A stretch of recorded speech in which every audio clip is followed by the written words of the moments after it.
Everyone, आप सुन रहे हैं पुरु द स्टोरी टेलर। आज की हमारी कहानी का शीर्षक है मोगली की कहानी।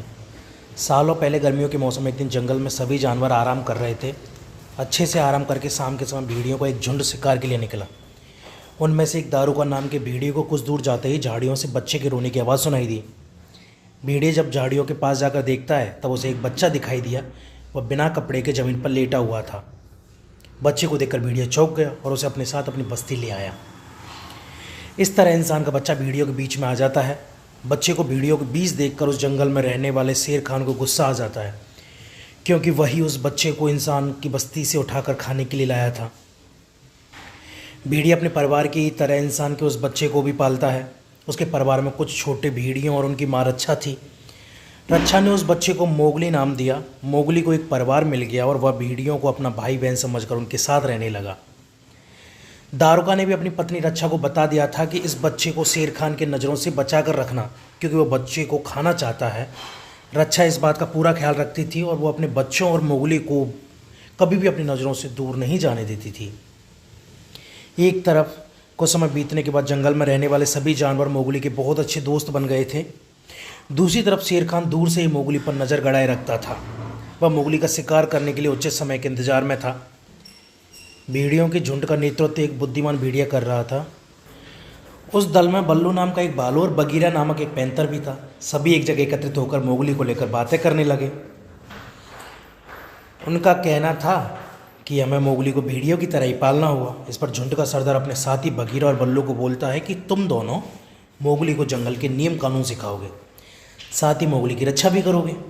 इस तरह मोगली को जंगल में रहते रहते एक साल बीत जाता है। मोगली धीरे धीरे करके बड़ा होने लगा और उसके बड़े होने तक बल्लू और बगीरा मोगली को सारे नियम कानून के साथ ही खुद की रक्षा करने का तरीका भी सिखा देते हैं। मोगली बड़े होने तक कई जानवरों की भाषा सीख जाता है। साथ ही वह आसानी से पेड़ों पर चढ़ना, नदी में तैरना, शिकार करना भी सीख गया। बगीरा ने मोगली को इंसानों द्वारा बिछाए फंदे और जाल से दूर रहने और जाल में फंसने के बाद उससे बाहर निकलने के तरीके सिखाए।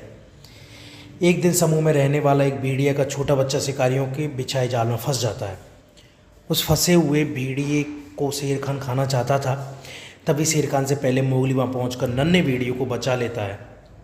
शेर खान को यह सब देखकर बहुत गुस्सा आ जाता है।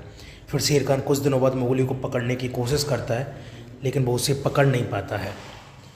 गुस्से में शेर खान फैसला करता है कि वो मोगली को पकड़ने के लिए बंदरों की सहायता लेगा। सारे बंदर जंगल के दूसरे हिस्से में रहते थे। वो सारे बंदर काफ़ी खतरनाक थे। शेर की बातें सुनकर बंदरों का राजा मोगली को पकड़ने के लिए तैयार हो जाता है। बंदरों का राजा अपने सारे बंदरों को मोगली को पकड़ने का आदेश देता है।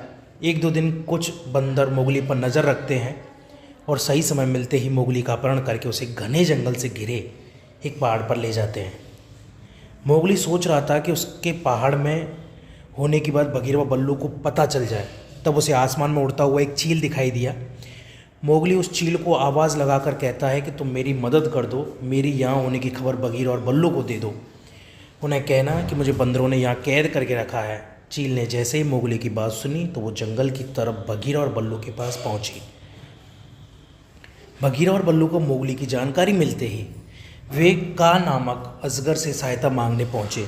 शुरुआत में का सीधे बगीरा और बल्लू को मना कर देता है। फिर वे का को मोगली के बारे में बताते हैं।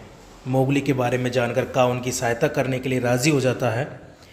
सभी मोगली को बचाने के लिए निकल पड़ते हैं। शीघ्र ही का, बगीरा और बल्लू बंदरों के इलाके में पहुंच जाते हैं। वहां पहुंचकर तीनों छिपकर देखने लगते हैं। तीनों देखते हैं कि वहां सैकड़ों बंदर हैं।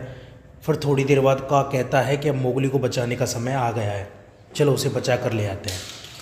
तभी तीनों बंदरों पर हमला कर देते हैं। बगीरा अपने पंजों से बंदरों पर वार करता है, जिसके दर्द से बंदर चिल्लाने लगते हैं। तभी कुछ बंदर बल्लू पर टूट पड़ते हैं। यह देखकर का अजगर आता है और बंदरों को पूंछ से मारने लगता है। उसके बाद बंदर डरकर भाग जाते हैं। फिर तीनों चैन की सांस लेते हैं और का मोगली को दरवाज़ा तोड़कर बाहर निकाल लेता है। मोगली आज़ाद होते ही पेड़ों के पीछे दौड़कर छिप जाता है। फिर अचानक से बंदर हमला करके बगीरा को घेर लेते हैं। बगीरा को घेरने के बाद बंदर मोगली को भी फिर से पकड़ लेते हैं।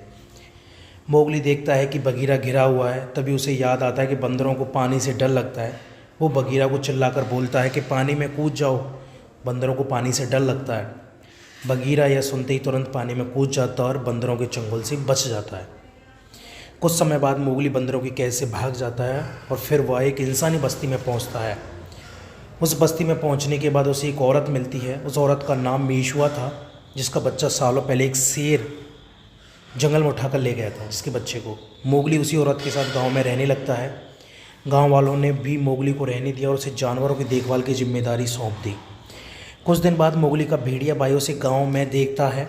देखते ही भेड़िया सीधे मोगली के पास जाकर उसे बताता है कि शेर खान उसे मारने की तैयारी कर रहा है। मोगली जान गया था कि शेर खान उसे इतनी आसानी से नहीं छोड़ने वाला है, इसलिए मोगली ने उसे ख़त्म करने का प्लान बनाया। उस योजना में मोगली ने अपने भेड़िया भाइयों की सहायता ली। उसने भेड़ियों से कहा कि तुम शेर खान को एक घाटी पर ले आओ। शेर खान के घाटी पर पहुंचने के बाद मोगली ने दोनों तरफ से भैंसों का झुंड छोड़ दिया और खुद भी एक भैंसे पर बैठ गया। शेर खान भैंसों के झुंड के पैरों के नीचे आ जाता है। तभी शेर खान की मौत हो जाती है। फिर मोगली बेखौफ होकर गांव वालों के साथ रहने लगा। कुछ समय बीतने के बाद गांव के कुछ लोगों ने मोगली पर जादू करने का आरोप लगाया और उसे गांव से बाहर निकाल दिया। तब तक मोगली बड़ा हो गया था। वहाँ से निकलकर वो सीधे जंगल गया। वहाँ रहते हुए कुछ समय बीता ही था कि उसके भेड़िए भाइयों बहनों की मृत्यु हो गई। वह अकेले उदास घूमने लगा। तभी उसकी मुलाकात द्वारा मेशुआ से होती है। मोगली अपनी सारी कहानी मेशुआ को बताता है। मेशुआ को यह यकीन हो जाता है कि उसके जिस बेटे को शेर उठाकर ले गया था वो मोगली ही है। मेशुआ अपनी कहानी मोगली को बताती है और फिर दोनों साथ में रहने का फैसला करते हैं। इसके बाद मोगली इंसानों की बस्ती में खुशी खुशी रहने लगता है और समय मिलने पर जंगल जाकर अपने दोस्तों से मिल लेता है। कहानी से सीख क्या मिलती है? हौसला न करने पर हर मुश्किल दूर हो जाती है। बिल्कुल। साथ ही हर इंसान को पशु पक्षियों संग प्यार से पेश आना चाहिए। वक्त पड़ने पर वो दोस्त बनकर मदद कर सकते हैं। Thank you.